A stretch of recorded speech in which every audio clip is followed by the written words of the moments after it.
ዛሬ እንግዲህ መሳይና ተንከሲስ ወደ ዝና ይዞ ሲሄድ መሳይ ተንከሲስም እግሬ አምልጪ ብሎ ለመሮጥና ለማምለጥም ቢሞክር ነገር ግን አልተሳካለትም።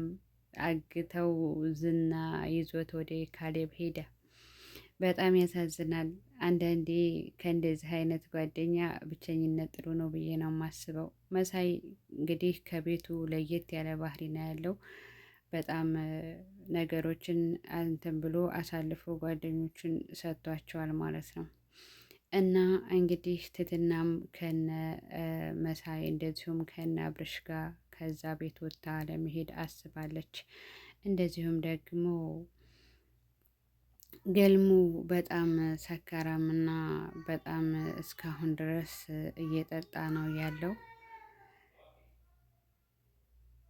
እና መሳይ ጋር እየተጣሉ ነበረ። አንተ በቃ ዛሬ የቀብር ቁፋሮ ላይ የሞተ ሰው የለም እንዴ? በቃ ስለዛ አታወራም እንዴ ስለ ስራ በማለትም መሳይን እያወራው ነበር። መሳይ ደግሞ እንዳንተ እኮ በቁማቸውም የሚሞቱ አሉና አንተ ግን የመጨረሻ ሞተሃል አታስፈልግም እያለ እስ በሳቸው ሲጨቃጨቁና ሲደባደቡ ነበር። ተንከሲስ እንግዲህ የወደ ወዳቸውን ከትትና ጋር እያወሩ ነበር። ትትና ግን አንተ ማን ነው የምትፈራው ስትለው፣ አይን የምፈራው ገልሞን ነው። ምክንያቱም ብሞትም ባልሞትም በቁሜ ቀብረኛል እያልኩኝ ስለምፈራ ነው። ሌላ ሰው እንኳን አልፈራም በማለትም አወራት። ትትናም እንግዲህ በቃ ልትሄጂ ነው አላት። አሁን እንግዲህ ምን ላድርግ ብለህ ነው? ልሂድ አለችው። እኔማ ብትቆይም ደስ ይለኝ ነበረ፣ ግን ያው ሰዎቹ ናቸው የዝና ነገር ነው በማለትም እያወሩ ቆዩ። እንግዲህ ተንከሲስ ትንሽ ጎበዝ ነው፣ ነገሮችን ይረዳል። በተለይ መሳይን በጣም ተንኮሉን ያውቅበታል ማለት ነው። ትትና እንግዲህ አንተ ቆይ ጓደኛለህ እንዲህ አለችው። አይ እኔ ጓደኛ ለመያዝ እንኳን ገና ነኝ፣ አላማ አለኝ አላት። እሷም ብላ መለስ አለች። እንደዚሁም ደግሞ የግሌ አብርሽ ጋር እያወሩ ባሉበት ሰዓት አብርሽና የግሌ ትትና ገልሞ ሁሉም ተሰበሰቡበት ቁጭ ብሎ አብርሃም የግሌ ለትትና የሚሆን ልብሶችን ትሰጫታለች ሲላት፣ እሷ ደግሞ ኧረ እኔ የለኝም አብርሽ መቼ የገዛህልኝን አለችው።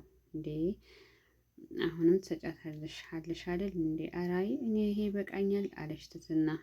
እንግዲህ አይ እስቲ ቆይ የሆነ ልብስ አለኝ እሱን እሰጣታለሁ አለች።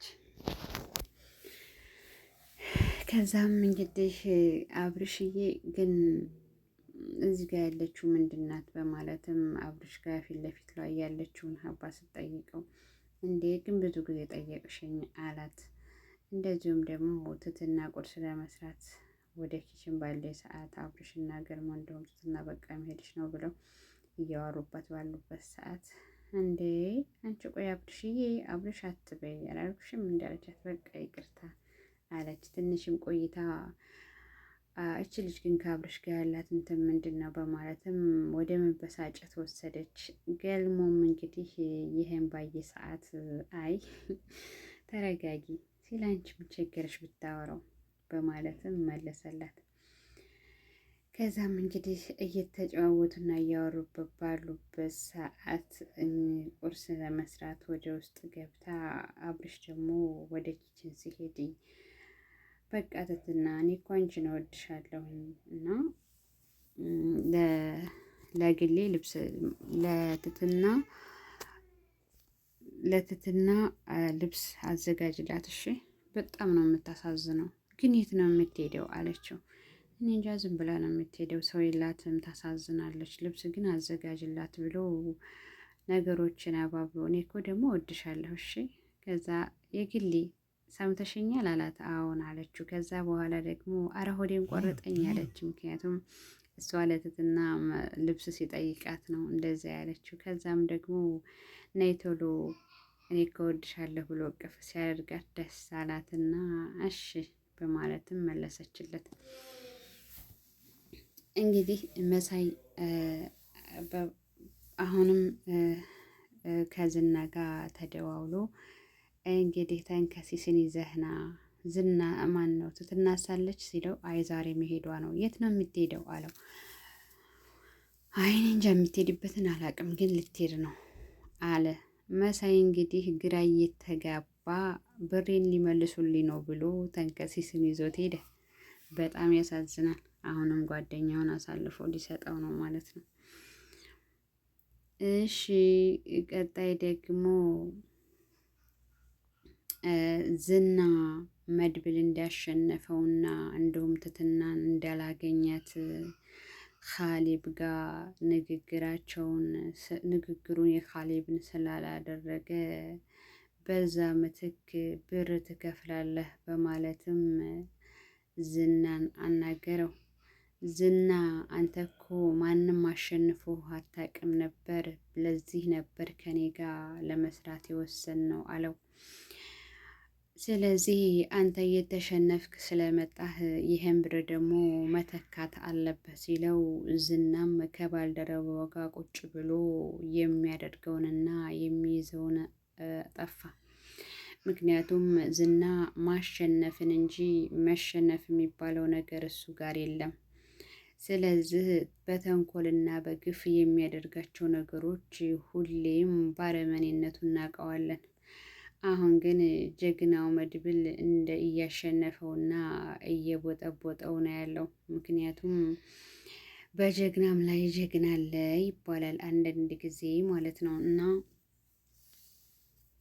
ትትናስ ከዚህ በኋላ ምንድን ነው የምትሆነው? ትትና ስትወጣ ያገኟት ይሆን ወይስ ታመልጣቸዋለች? እንግዲህ ካሌብ ከትትና ካለችባቸው ቤት ልጆች ሰው እንደሚፈልግና እሷም የትም እንደማታመልጠው ዝና ተናግሯል። ካሌብ ደግሞ ከነሱ ጋር ፎቶ ትልክልኛለህ በማለትም አናግሮታል። በጣም ያሳዝናል። እንግዲህ የግሌ መሳይን በጣም እንደጠላቸውና መርዝ ልታበላው እንደነበረ ሁሉም ያውቃሉ። ግን አብርሽ በሱ ምክርና በሱ ንግግር ነው ያለችው። ምክንያቱም መሳይ በጣም ለቤቱ የማያስፈልግ ሰው እንደሆነ ተረድተውታል። በተለይ ገልሞ ሌላ ሰው አስመስሎ እያንዳንዳቸውን ሲፈትሻቸው የባለፈው ክፍል ላይ አይተናል። ስለዚህ ተንከሲስ ጀግና ነው። ለአብርሽ መደወሉን አይቷል። አላቅም በማለትም መስመሩን ዘግቷል። የግሌም እንግዲህ እሷ በሰዓቱ አልነበረችም። መሳይ ግን እባካችሁ ተውኝ፣ እኔ እሷን ከፈለጋችሁ ከዚህ ክላስ ቀጥሎ አለ በማለትም ማስረጃ እንደሰጠና አሳልፎ እንደሚሰጣቸው ሰው እንዳላደለ አጠናቋል ማለት ነው። ሌላው ደግሞ እንግዲህ ትትና እና ቤት ውስጥ ያሉ ልጆች በጣም እናንተን ማስጨነቅና ማስቸገር ከዚህ በኋላ አልፈልግም። ስለዚህ እንደናንተ ደጋግብ ሰዎች ላገኝ ስለምችል መውጣት አለብኝ ብላ አብርሽንም አሳመነችው። አብርሽ ግን የት ትሄጃለሽ? በቃ ልብስ የለሽ፣ ገንዘብ የለሽ፣ ምን ትበያለሽ አላት። አይ እንግዲህ እንደናንተ ደግሞ ጥሩ ሰዎች ሊያጋጥሙኝ ይችላሉ፣ ልብስም ደግሞ ይሄ ይበቃኛል በማለትም ብር ደግሞ እናዋጣልሻለን አላት። አብርሽ በጣም መልካም ሰው ነው። እዛ ቤት ያሉ ልጆችን ሁሉ ገልሞን ከመንገድ አንስቶት ነው ሁሉንም ሰብስቦ ለማኖርና ጥሩ አመለካከት ያለው ሰው ነው። ደግነት ለራስ ነው። አንዳንድ ጊዜ ለሰዎች ደግ ስንሆን እነሱ ክፋት ካላቸው ደግሞ አላህ ለነሱ የሚሰጣቸውን ነገር አናቅም። አላህ በሆነ ነገር ይከፍላል። ያንን ክፋታቸውን በሆነ ነገር ይወስድባቸዋል። ልክ እንደ መሳይ ማለት ነው። መሳይ ከዝና ብሩን ያስወሰደው አሳልፎ ትትና ሊሰጥ በነበረበት ሰዓት ነው። ስለዚህ ፈጣሪ ምን እንደሚሰጣቸው በጎንና ምን እንደሚያደርጋቸው አናቅም። መልካምነታችንን ቀጥለን በመልካምነት መዝለቅን ግን ለራስ እንደሚጠቅም አይተናል። አሁንም በስተመጨረሻ ተንከሲስን አሳልፎ ሊሰጠው በጣረበት ሰዓት ላይ እሱ ግን የሚያገኘውን ገንዘብ ወይም ደግሞ የተወሰደብኝን አስመልሳለሁ በማለት አሁንም እዛው ላይ ስላለ ነው። ቆራጥና ጀግና ግን ሁለተኛ ይሄን ነገር አላደርግም ከቀረም ይቅር ብሎ ያስባል። በጣም ነው የሚያሳዝነው።